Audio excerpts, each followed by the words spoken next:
Well, Fritz Von Erich spent some time in Calgary, Alberta, Canada, early in his career, and trained up there in the 1950s, I do believe, when he was breaking into the business. I think he lived even on the Hart family property for a little while, if I remember right. And of course, Fritz Von Erich and his trials and tribulations are covered in the new film, The Iron Claw. I believe Gabe saw it on Thursday, opening day.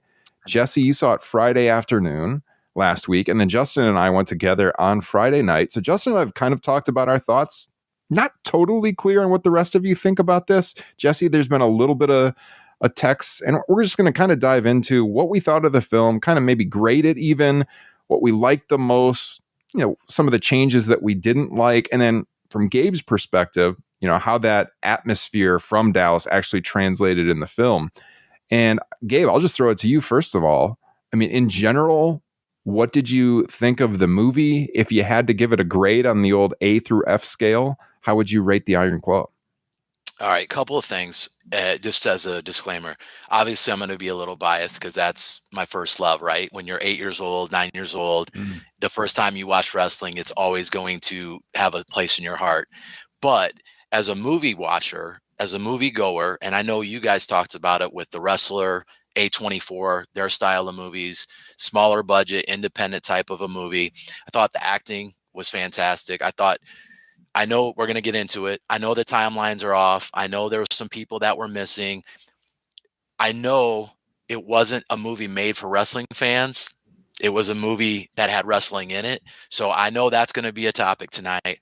But just me watching a movie from A to Z by myself and knowing the story like I did, I gave it a straight A because I'd watch it over again. It's a rewatchable movie. And I thought the actors, forget about the way they look, just their actual acting was fantastic from the start to finish, outside of a couple people, and we'll talk about those people too. I think I know one of them you're going to mention. Oh yeah, we'll get to that. We'll get to that. Jesse, how about you? Oh, that's not good to follow up that grade, especially for somebody tied so close to it. I am going to go, I'm going a B+. As a movie, I loved it. Gabe hit on all the key points. The acting was great.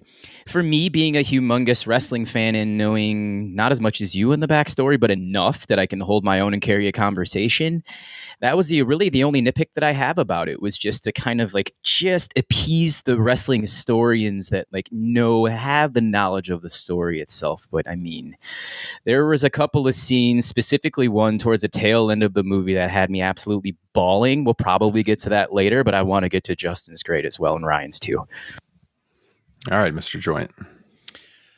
Well, I believe the grade I gave it after we left the theater and we're sitting having a beer chatting about it was a B+. This movie has stayed with me since then. I've actually gone back to it thinking about it, and I would amend it to an A- now. Okay. It's to Gabe's point, this is, movie making at damn near its finest with acting. I'd give praise to the cinematography. It looked great. It's not a perfect movie. I think there is one very valid nitpick from just a movie standpoint that we can talk about. But other than that, there were really only two things that bothered me, one of which I knew was going to bother me going in. And I tried to mentally prepare myself for it, but every time it threw me off, and that was Kerry. It was Jeremy Allen White's size. He just looked too small, but that's from a wrestling fan's perspective, because the Kerry in this movie is not the Kerry that we know of in real life. So, and just overall, I would say, if you go into this expecting a documentary, or if you're going to review it like a documentary, you're not going to like it, because that's not what this is. This is a movie. Yeah. I think I'd give it a B+. I think the wrestling nerd in me will not go full A, although I can see the argument. And again, though, it's not, this is made for the masses, to Gabe's point. And I got to be totally fair about this, because if you think that this movie would get people more interested in the real story, to go out and seek it and stumble upon heroes of world class, or even, the documentary WWE made. That's a win. I mean, because you want this to be a gateway for people to discover the real story, and they'll discover for themselves what wasn't actually true from the real life story. I don't know about you guys, but whenever I watch a movie based on a real person, the first thing I do after I finish watching, my wife makes fun of me for it, is I'm like pulling up Wikipedia and I'm looking into the real people. Like, is that right? Is that really what happened? And if people are doing that, that's a win. Right. And, to contrast this with a movie that came out a year ago, which I know Gabe saw many times, Elvis with Austin Butler. Everyone listening to this pod knows I'm a huge Elvis fan. Gabe is too. I'm on TCB Cast, another podcast, and we spent 2 episodes, like 3 to 4 hours reviewing that film. This isn't going to be that long, but we said that movie had a lot of factual errors, or they kind of like twisted the timeline a little bit to fit the narrative. So I'm totally fine with that. I understand why you do that in making a movie. You've got this story you're trying to tell from the perspective of Kevin, being the sole survivor, and you got to do some things to get there while trying to stay as true to the real story as you can. And I think that's the same thing Baz Luhrmann did a year ago, and with a real life figure. And that's what we saw here with the Iron Claw. And so, yeah, I have some nitpicks. Of course, the Ric Flair casting is the biggest negative, I think, in this film.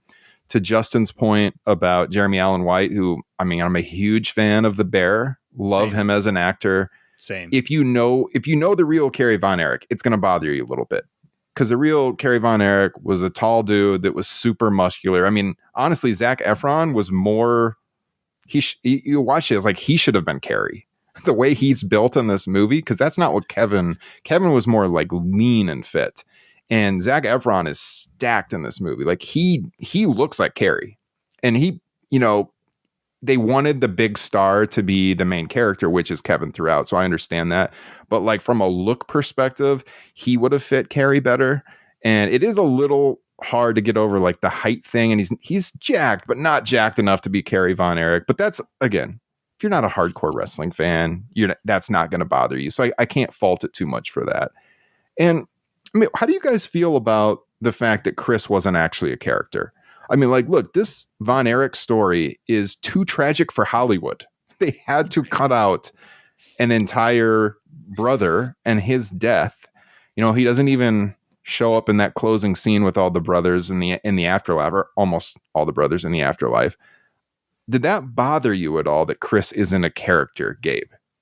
What did you think about that? Honestly, it didn't. And I didn't know Durkin's comments till after I watched it, that he kind of combined Mike and Chris as one character.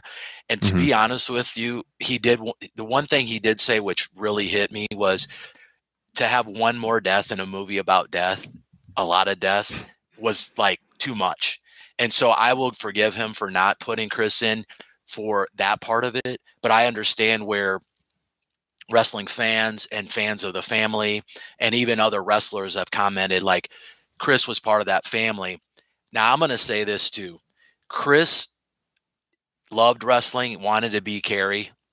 Mike did not love wrestling, did not want to wrestle, did not want to be David. And so that dichotomy would have been interesting, but I don't know if you add any more to a 2-hour movie when they're trying to cover such a big issue. So I'm okay with Chris not being in it for those reasons with respect to Chris and his life. See you nodding, Justin. Go ahead. I read the same comments from the director afterwards too. And also it's like, would the audience buy that? Like another death? It would almost take people out of it. But to your other point about it, this is already a 2-hour and 10-minute movie. In order to add in Chris, you're probably going to need to add more time to it. If you want to add Kerry's family, you're probably going to need to add more time to it. That's the funny thing. One of my favorite podcasts that I don't listen to regularly because their episodes are like 20 hours long is The Lapsed Fan. I listened to their review of this movie today, and all of their complaints were almost like, well, I needed more of this. I needed more of this. I wanted a little bit more of this. Like, motherfucker, how long did you want this movie to be? I am just not a fan of movies that are, I watch them and I am of excellently made ones, but like movies that go past 2 hours and 30 minutes, you kind of start losing me a little bit, especially as a dad of young kids. My time is really limited, but there's just certain cuts they have to make. In the Chris one hurt, I said there was two things that bothered me while watching the movie. One was Kerry, the size. That's from a wrestling fan. And the other one was Chris. There was multiple times during the movie, especially during that beautiful dock scene that I'm sure we'll talk about, that it just like, I just felt bad for him, and he's not even here. He's not even around. So it doesn't really matter. But yeah, I totally understand why they didn't do it. We talked, Justin, when we were getting that beer, a couple of beers actually, after we viewed the movie, and we were talking about how could you have included him without the deaths just being overwhelming. And we really could, in the moment, we couldn't think of a good way to do it. We were like, how could you include him in the dock scene and, also cover, it was just so difficult to get to the point of actually including him. Look, they didn't even include the full families. They didn't flesh out the characters who were totally in it because there was so much going on. Like you wouldn't have known that Kerry Von Erich, was married and had children, or even David and what happened with his child, in the late 70s. You didn't really, they covered so much in a short period of time that like one critique of the movie would be that, and Justin, we talked about this with trying to get to the point where it was so emotional at the end with the final deaths happening. It almost like they went so fast and they covered each character on the surface level a little bit that it was hard to get to that emotional point for us. As far as like Jesse mentioned, the tears and everything, I actually didn't get there with this movie, even though I know the real story. And I think it was just that they just didn't have enough time to dive deep enough into some of those issues that led to the deaths. What about you, Jesse? What did you think about the omission of Chris? I think Gabe summed it up best with the Mike Chris hybrid thing. Actually, going to open up the floor with this one as well. I'm very curious if Mike Von Erich was actually that gifted as a musician. That's actually what I thought he was not. Okay. I was going to say, I thought that'd have been a really cool caveat just to see a Von Erich having a different talent and they're actually showcasing it in the movie. So that part was tremendous. Yeah. Well, one of the coolest scenes of the movie that I liked the most was when he started playing Tom Sawyer and Kerry was pumping iron, and then he like turns his head and he notices it, leaning into his love of music and like camera work too. He made some references to the camera work at a dinner table, I believe, in the movie. I don't have notes, just going off of memory. So like those are nice nods to Mike's real story.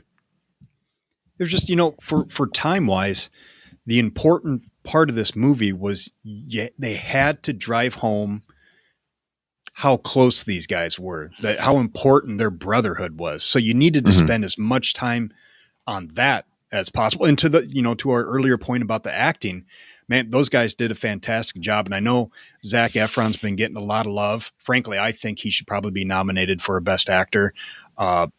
Jeremy Allen White is obviously a very talented actor, but also like I thought the guy who played David did excellent, and I thought he looked spot on. He, as far as like visually, he was the best one. I thought he like looked like David. Harris Dickinson. Yes, yeah. I thought he was phenomenal, and of course, best of all, and this was borderline his movie, even character wise, was Holt, who was just as Fritz, fantastic, incredible.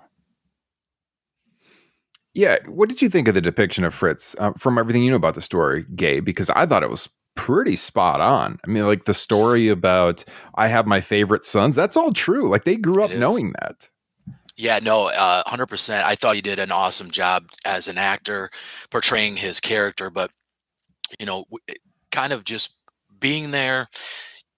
The thing is Fritz, right? He ran the territory. He owned the promotion. Everybody around him was his people. He trusted everybody.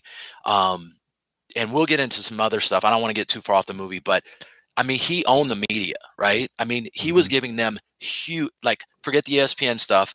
He was giving the local TV stations huge ratings, blowing out network TV and the Christian Broadcasting Network, which was actually the satellite feed that sent out the syndication, not ESPN. were getting huge ratings, like ungodly ratings. If you watch the Heroes of World Class, the ratings were through the roof, right? So not only did he get that, but he had the local TV station and the local print media. Anytime there was a big story, if somebody got hurt, if somebody got hurt in real life or in storyline, it was on the news. It was in the newspaper. It was on TV all week. So when stuff really did start to happen with the boys dying, that was the hard part. I mean, we still lived in kayfabe, and obviously at 8 years old, I know you can't pile drive somebody on concrete and they're still going to live, but it was still kayfabe, and the news reported it like it was a real sport.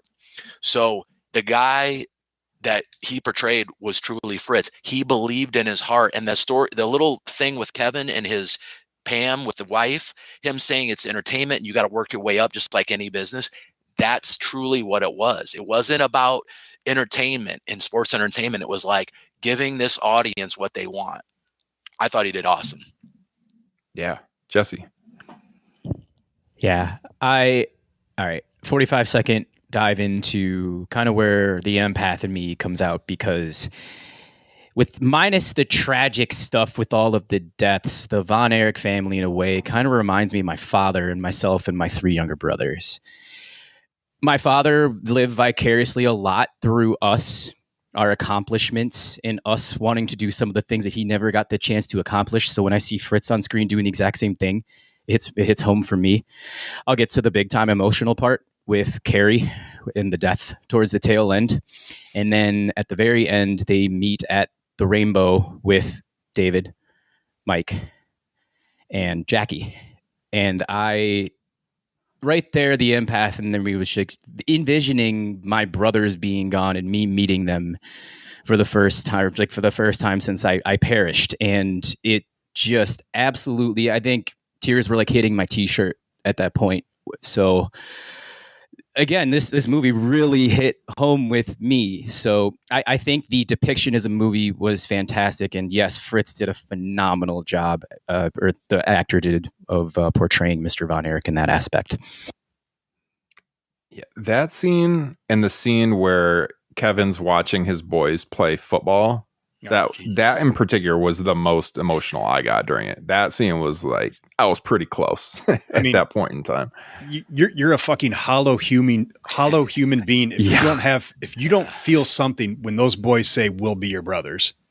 Yeah. Great call on that, both of you. Yeah. Especially with us having children. Yeah. Yeah. Yeah. You're right. I think having kids, I mean, all of us are dads here. I think, having kids really set that apart. You know, I mean, man, this movie covers a lot in a short time, and you maybe don't get as deep into the family life as you want, like away from the brothers is what I'm saying. The brothers is the focus, but their family's outside of that. That could be a critique, but you just can't. You can't in the allotment of time. But in the time that they had and the time that Holt had portraying Fritz, man, he was the voice. He did a really good job on the voice. Fritz Von Erich had just a voice that you would never forget if you have ever heard it. And he did a really good job portraying that.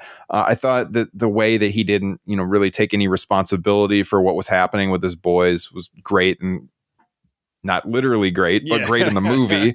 Don't get me wrong, that, how they got that in there and across well, because that's true to life with the real story and everything. So yeah, I like the way it opened, showing him, with the black and white footage that he was a wrestler, and then them moving around a lot and eventually getting down to Texas and stuff. I really liked all of that. And then, it pretty much just kind of throws you ahead then to almost the heyday of World Class. Now, we didn't get as much. We thought they would portray the Freebirds angle more than we saw. Like, they hint that they're feuding with the Freebirds, but not really that much. It's just a lot of general wrestling in the movie, not so much the storylines that actually ignited the territory. But again, that's wrestling nerd stuff. So, we don't get like the cage spot in the match, Kerry and Flair or anything like that. But you see the Freebirds, and you get the promo with the 3 Von Erich boys, and you see all 3 of them kind of come into the business. You see Kerry, struggling in college, and then he leaves, and they hint at the Olympic thing, whether how true that is or not, that he would have actually tried out for the games. It's in there. And so, they tell that story, they cover it very briefly. And then, eventually all 3 boys get in, the business ignites. And, obviously I wasn't there, but you were, Gabe. And they basically built the Sportatorium. And from you were actually there. You went to a show there. So from what you saw in the movie, and you were pretty young, but from what you remember going to the show at the Sportatorium, did they get the vibe correct? Okay, so the look and the feel in the movie, as close as they could, right? In a sound stage, the CGI, all that stuff. I think the one thing that, again, as a person that was there, but also a wrestling fan, I think the one thing that was missing from the whole movie is just how huge those boys were. I mean, they were huge, huge stars. And at no time did I really feel like they really showed, like when these guys went downtown to Dallas or they went anywhere, there was a crowd. There was cameras. There was autograph lines. I know they showed a little bit with Pam and Kevin, but I'm telling you, living there at that time, the Cowboys, sure, everybody knows Cowboys. The Mavericks, they had an okay team. Actually, the Dallas Sidekicks indoor arena soccer team was probably my second favorite thing in Dallas at that time, because Tattoo was a god throwing that jersey around. But the Von Erichs, at least for me, at his 8 years old, out of all of that, the talk every Monday was Von Erichs in world class wrestling. That was it. And we all played football, we all played basketball, but we talked about what happened on World Class on Monday. I don't know if the movie ever captured that part. I don't know if it needed to, because it wasn't about wrestling, but man, that's just like, it's about these brothers and how huge Fritz made these boys. I know they had their charisma and they had to go out and wrestle, but Fritz and Gary Hart he booked those boys to be just rock stars. And that's the only thing that I don't think the film really could capture with the Sportatorium scenes. And then when they cut to the Cotton Bowl for Kerry and Rick, and they just showed the entrance only and kind of a background on the TV, that was probably the one wrestling geek moment that I'm like, oh man, you got to show that stadium, man, 40,000 people just exploding on that roll up. That was the one geeky thing that I just was like, oh, you got to show that. But I get it. I do think to that point. Yeah, real quick. To that point, Justin and I talked about that afterwards, and we were like, man, it would have been really hard on their budget to recreate that, like the big stadium. So it almost would have required them reaching out to WWE to show it in the full screen and to get the highlights in some way, which I don't know if they tried. It's on the TV in the background, but to get that footage actually in there in a bigger way would have been cool. They did get some cooperation with WWE. I don't know if you guys got this, but I got a newsletter email from WWE, like in my promotions tab, to go see the Iron Claw. So they must have worked out some deal where they were promoting the film, at least on email. But sorry, Justin, go ahead. I think that is a very good and honest critique as both a wrestling fan and a movie lover, Gabe, about their fame in the world they were living in. Because, Ryan, to your point about how when you watch a movie like this and then afterwards you do the Wikipedia deep dive and all that kind of stuff. What did I do yesterday? I texted you, said, hey, can you get me that Kerry Von Erich obituary that Dave Meltzer wrote? And he had a fantastic thing in that, an amazing write-up. One of the best things I've ever fucking read. It's incredible. I highly recommend anybody to go out and find it. But the one thing that he kept driving home that I thought was fantastic was that these boys, and maybe especially Kerry, but it was definitely all of them, they lived in a fantasy world. They did not live in the real world because of the way they were raised, basically directly into this wrestling world. And then the heights that they were at with world-class championship wrestling. I mean, it was otherworldly. I mean, there's talk that when Vince McMahon was thinking of going, nationwide, the three guys that he had on his mind were Hulk Hogan, Jimmy Snuka, and Kerry Von Erich. And so, like, they were covering them in their magazines, and they weren't even in the company. Yeah, because he thought he would get them eventually, and he wanted to promote them. So yeah, I think I wish they could have driven that home a little bit more, which probably could have taken like a small montage or something. And then the one other thing, which is completely related to that, and they showed a little bit of it, but I think they had to do more with the drug use, because just as much as their deaths is on Fritz, it's also on the drug use and the drug culture of the 80s. Great point on that. Yeah. I wish that the movie would have had that peak scene where you could see the Von Erichs in all of their glory. I think that's the reason why I wanted to see Kerry defeat Rick in front of all those people more than anything. To get that feel-good moment out for like 30 to 45 seconds before you go right back to tragedy again. And then I'll quickly go to Justin's point on the Hulk Hogan, Jimmy Snuka, Kerry Von Erich thing real fast. There was somebody that said, what was the biggest fumble in the history of pro wrestling? And I said Hulk Hogan not being the AWA champion, because back in 82, 83, when they had the chance, he beat Bockwinkel a couple of times. They reversed the booking decision. Vern was taking his merch away, so Hogan moves on. Someone said, well, what would have happened if Hogan had moved on? I said, I bet you would have thrown the bag at Kerry Von Erich, and he could have been Hulk Hogan instead. Yeah. I mean, if he could have handled it mentally, for sure, where he was at the time. But yeah, I mean, to me, I'm going to get into some positives in a second, because I feel like I've only been talking about the negatives, and I would give this a B plus as a movie. But to me, the biggest negatives were the portrayal of Ric Flair, which most of the wrestling fan base has united behind that fact, and the drug use being left out, because it is such a huge part of the story of the downfall was the substance abuse problems that these guys had. And to Gabe's point about these guys being, legends in their own time and everyone being behind them. I mean, there was the story that Kerry, I think he was coming back from his honeymoon and got caught with all these drugs, and people didn't believe it. They were like, oh yeah, the Freebirds must have planted those drugs on him. People really thought that. I mean, this is how over these boys were. And it's what led to the tragedies. David's death in the movie is what Meltzer calls the kayfabe version of what happened. And look, I wasn't there. I don't want to say for sure. But, the inflamed intestine and all of that, like they hint that he's having these symptoms when he's in the States and then he goes over there. There's been tons of stories about what could have happened to David Von Erich. Meltzer is very steadfast that it was drugs, and Bruiser Brody hid the drugs, flushed them, from the hotel room in Japan. And then the stories were out there that he got kicked hard in a match in Japan, and that caused the intestinal issues, but he actually hadn't had any matches on that tour yet when he died. So they didn't hint at all that it could have been about drugs. It flat out, it was the intestine story. And then, with Kerry and his suicide, he was in a bad place. He was depressed. He was depressed by his brothers, of course, but he was also facing prison time. Mm-hmm. He had been indicted, and he killed himself, with that being a major factor. And you wouldn't know that, watching the movie.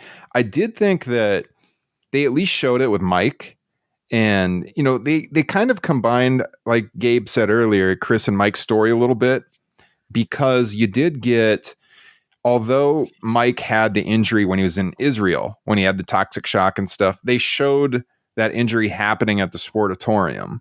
And Chris, I believe, actually broke his arm here. And that led to a lot of problems with him. And so I feel like they conflated those two stories into one to kind of combine the stories. Like, you wouldn't have known that Mike was in Israel when that happened. But they mentioned, obviously, the toxic shock thing, and then what that impact that had on his brain. And you get that from watching it, and his personality changing, and then the pressures that he can never be what the other brothers were. And that's all very true to the story. And you actually do see him OD on the Placidos in the movie. So, but that's really like about the only drug use in the movie that's just flat out in your face that it's happening. Otherwise you wouldn't get that. So I did think they should have dove into that a little bit more, because it's such a key aspect of the story. I mean, look, it's already a depressing story. I think you can talk about the drug use, but to the positive side, and to talking to Gabe about actually being there, I did think it was cool. They didn't get across maybe how big they were, but I liked the scene, how they shot like the camera going into the Sportatorium. And that's when you kind of saw the younger fans like buying the tickets and everything. And you can see a lot of girls there, because that was the point. And we've talked about this on the pod before, is like when you watch world-class shows, you hear the high-pitched screaming, and that just wasn't part of wrestling. at that time. It was unique to the territory. It was unique to these young guys who were heartthrobs in Dallas. They were the right age. They had the rock and roll music. Said this earlier. They had a great point showing Tom Sawyer. Loved that. They even had the reference to the different camera angles being shot. Mm-hmm. We talked about all of this on our recent classic show over on Patreon when we covered Christmas Star Wars 82. I think all of that was positive. In such a short running time, you got a lot of that in. It seemed like the atmosphere inside the Sportatorium was accurate. You got the fans hanging out outside afterwards looking for the autographs with Pam and a lot of women hanging around and stuff. So they included it a little bit. It could have been a little more in your face maybe, but as far as inside the building, Gabe, is that kind of about how you remember it looking, sitting in the stands? So, yeah, and there was so much. It's so big. You don't realize how big the Sportatorium is on TV. It's a really, really big place. So you're seeing kind of the front rows, and you're seeing kind of when they walk into from the back, right down the aisles. But in the back, right, you're sitting on wooden bleachers. It doesn't smell good. It's an old building like our local McElroy or Hippodrome, whatever you want to call it. The big thing, though, was it's a lot of old ladies and a lot of drunk guys. So outside of that, those girls that were there to see the Von Erichs and Gino and Chris Adams, and I'm sorry, I know he's a puke, but he was a stud star. The women loved him too. That was part of the gimmick. Those women were up front and they were on TV, which, hey, again, if you watch Heroes, the production of World Class was leaps and bounds above all the other territories. They had a full audience, live audience. They had young girls. It was to me, they captured that a little bit. The only thing, even the girls grabbing Kevin and kissing on him, that was every week. That was every show. Those girls were right there, right on the walkway, waiting for those boys to walk down. To the attendance thing too, there's a great story in that Observer obituary that Meltzer wrote on Kerry, where he talks about at one point in time there was a playoff game between the Mavs and the Celtics, or the Celtics, the Lakers, sorry. Yes. And yeah, I'm thinking about the Celtics from earlier, but like that, that was the going to the class, NBA Finals at that time. yeah. But the Mavs and the Lakers had a playoff game, and World Class outdrew the playoff game. And just to in make town. this is Showtime Lakers. This is Magic and Kareem. Yeah, unbelievable. Just the kind of popularity they had in that area at the time. You just having lived through that, Gabe, is incredible that you were there during that time. Well, it is. I kind of want to ask more about that. When did you leave Dallas, Gabe? So I got down there. I don't know if you boys are old enough to remember the farm crisis of the 80s, but yeah, my dad was moving a lot. He was a carpenter by trade, but he was just basically going where the work was. Well, then, the show Dallas, the show Dynasty, right? The oil boom hit, and there was construction galore down in the Dallas and Fort Worth and the Metroplex. So he called my mom. We were still in Iowa. He goes, "Why don't you move down here? Their sports are awesome. Gabe would love it down here. The weather's good, and there's a lot of work."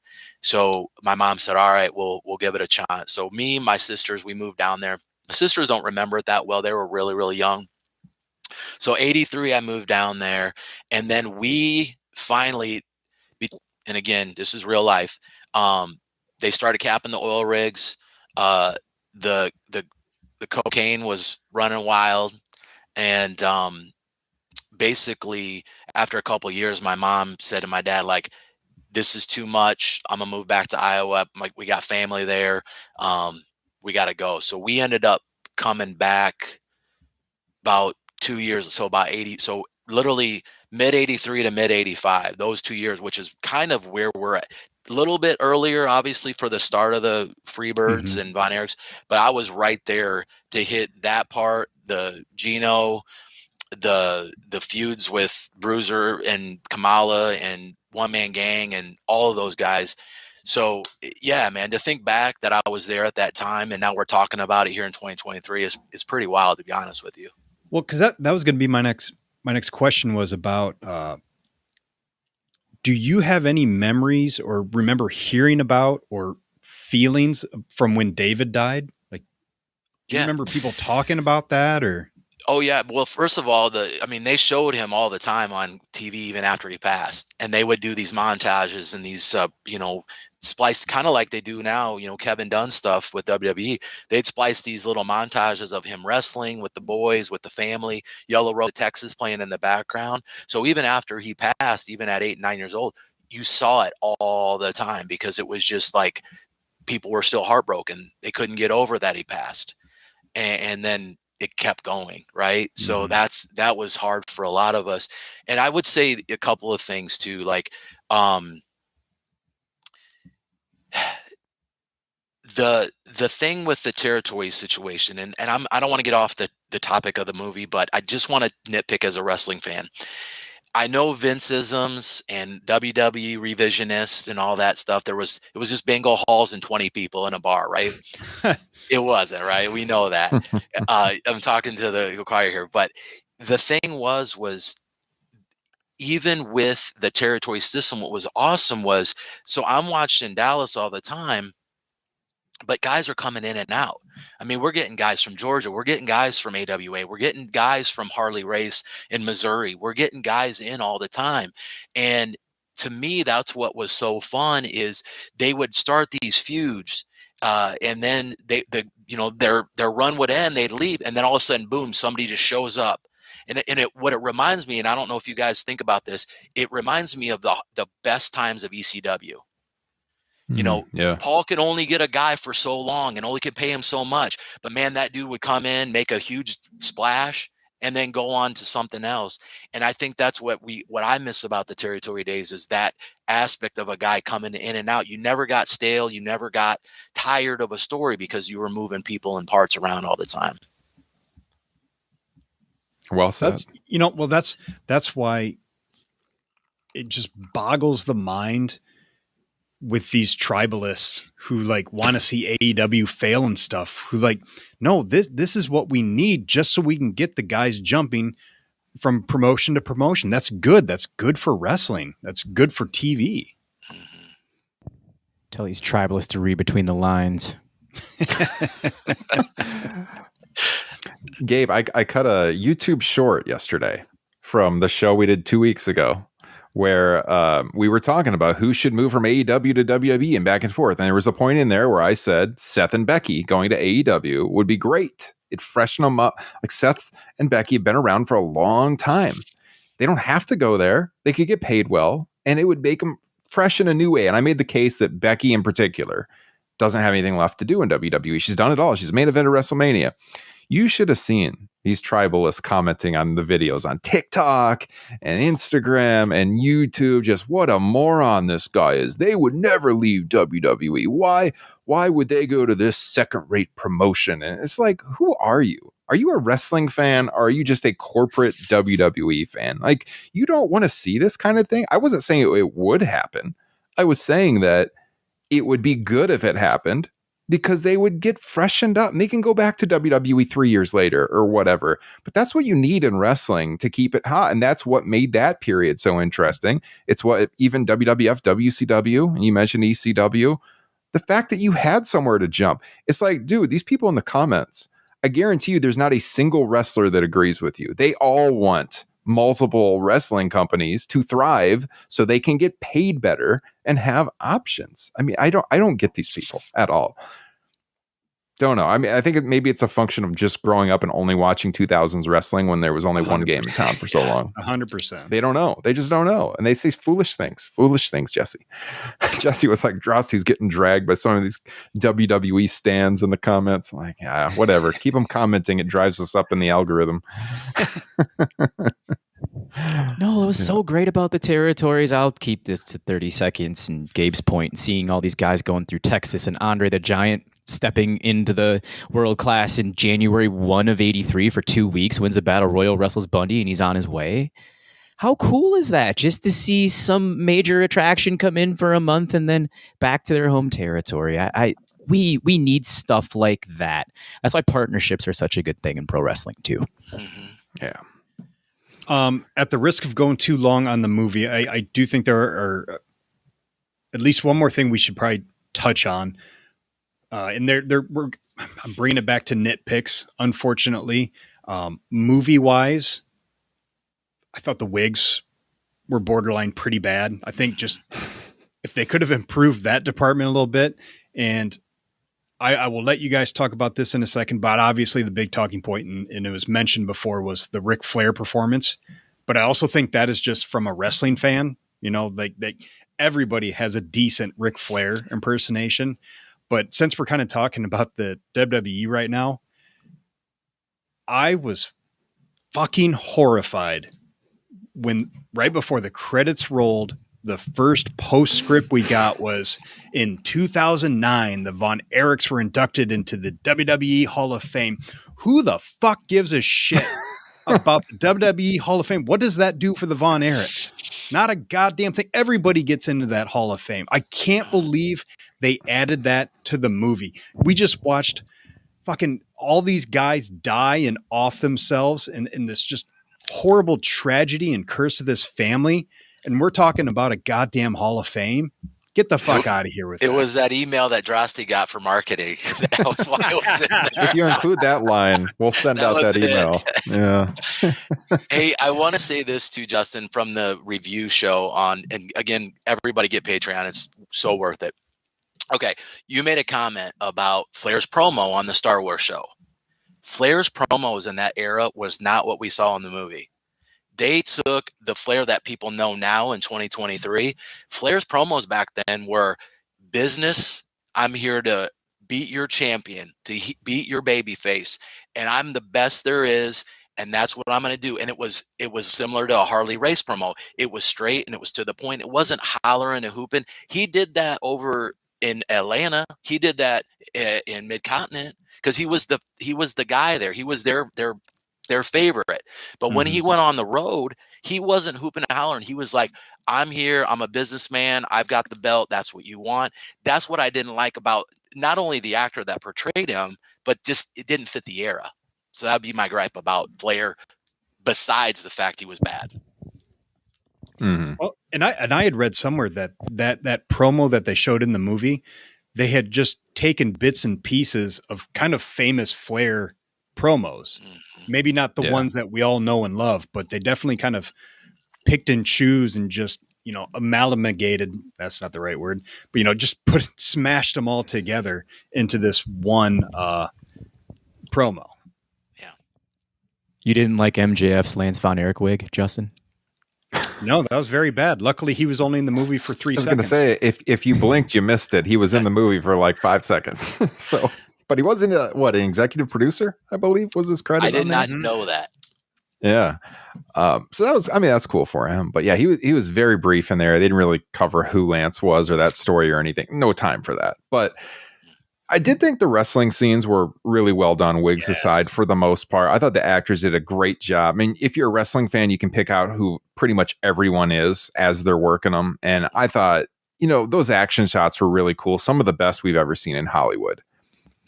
So with that said, man, this Ric Flair casting was terrible. And I think it is a rightful gripe for anybody, not just wrestling fans.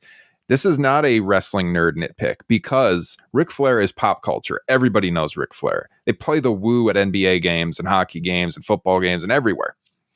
You have to get that right. And so I don't know what they were doing in this casting, but Aaron Dean Eisenberg, who plays Ric Flair, I'm sure he tried his hardest. It is like laughably bad. Like I was cringing in my seat when he was doing that promo. Like they found the one guy who can't do the high pitched woo. Like everyone can do the woo. And he did it like a growl almost. It was weird. Like that's not Ric Flair. And I think anyone watching would know that. And I think to the point of like how briefly they touched on stuff, that Ric Flair promo got a lot of time. And if you're going to have it take up that much time in the movie, you just got to get the casting right, or you got to just like pay to put in a Ric Flair promo, because it was really bad, really, really bad. And I see Adam mention this in the chat. So we had talked about months ago that there was an early screening of this, and we talked about it. This was notes from the Observer, and he wanted to know in the chat if there had been any changes from the early screenings. And not that I'm aware of, because I didn't see the early screening and I haven't heard anything on that, but I know the big criticism at the time was that the Flair casting was bad, and we talked about that on the show. That's what people were saying who went to the early screening, and that it was kind of like the wrestling magazine version of what happened with the deaths. And I would say that's accurate from what I saw in the movie. I mean, as we said, they don't touch on the drug use all that much. They could have gone even harder on Fritz, to be honest with you. And the Flair casting was really bad. But, outside of that, I liked most of the movie. I do got to say, I thought he was really good in the following locker room scene. Now the wig and the blood was really bad, but when he comes walking in there, like, man, you're fucking crazy, Kevin. I'll wrestle you again anytime. Now, where are we going to go to get fucked up? And it's like, I thought that was really good. It's just like, to your point, he just can't woo. He can't deliver the promos. He's like, woo. Yeah, it was so weird. What the hell is that?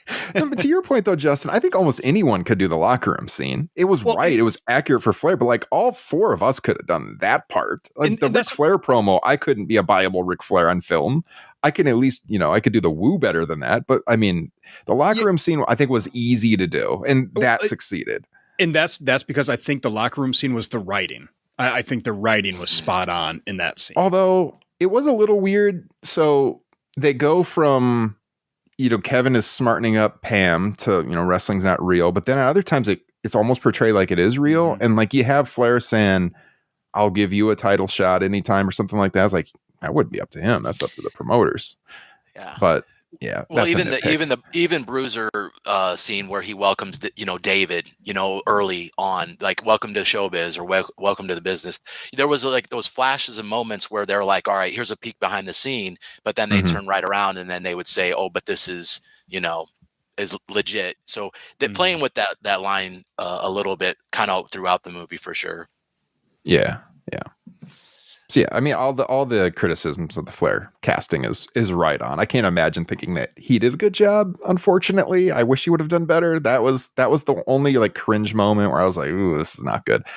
But yeah, I mean, other than that, we can pick nits at different things they left out. The timeline, when the Kerry motorcycle accident happened, and everything. But by and large, I would say that this, as a whole, is the best wrestling movie I have ever seen. I liked it more than The Wrestler, which I liked a lot. Mm-hmm. Same.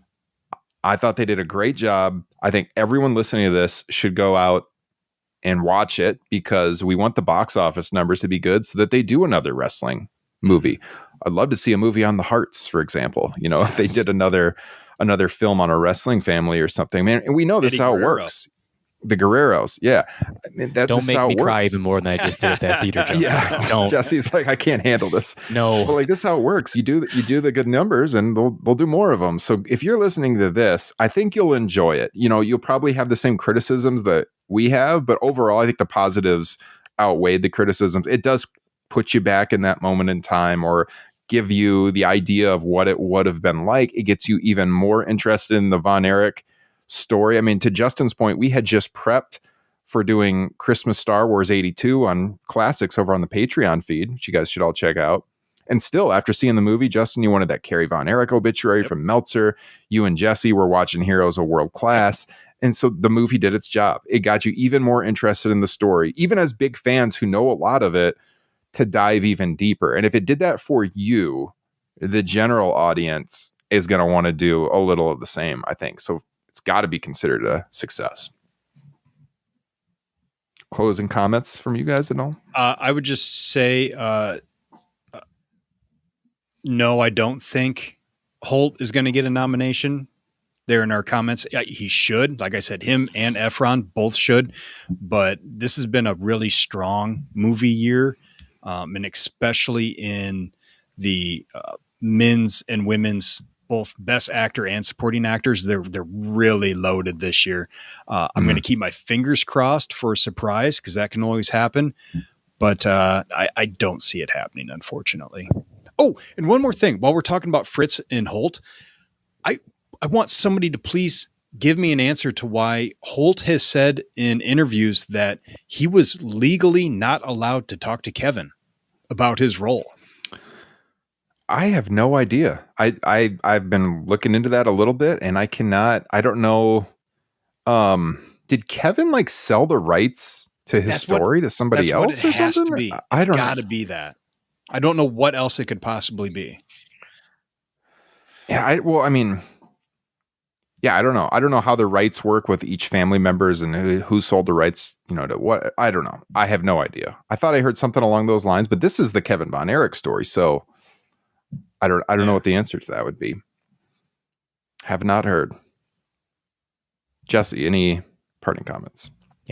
Chavo Guerrero Jr. was also in the movie and had some roles behind the scenes as well. So shout out to that. And lastly, most importantly, Gabe, I want to send kudos and a shout out to you. Thank you for joining us and giving us your in-person perspective, because you living in the moment in that brief period of time that you did added huge value to the show. I truly appreciate it. I think the boys did as well. Man, that's awesome. Thank you guys for having me. A couple quick things before I jump off and let you guys get to the rest of the show. Man, the budget on the music must have not been there, because, man, oh gosh. I mean, the songs they had were great, and I was still wanting more. So that was one thing that I would love. And then another shout out to our friend James Beard, who was a consultant and a referee in quite a few of the scenes with the Freebirds and Flair.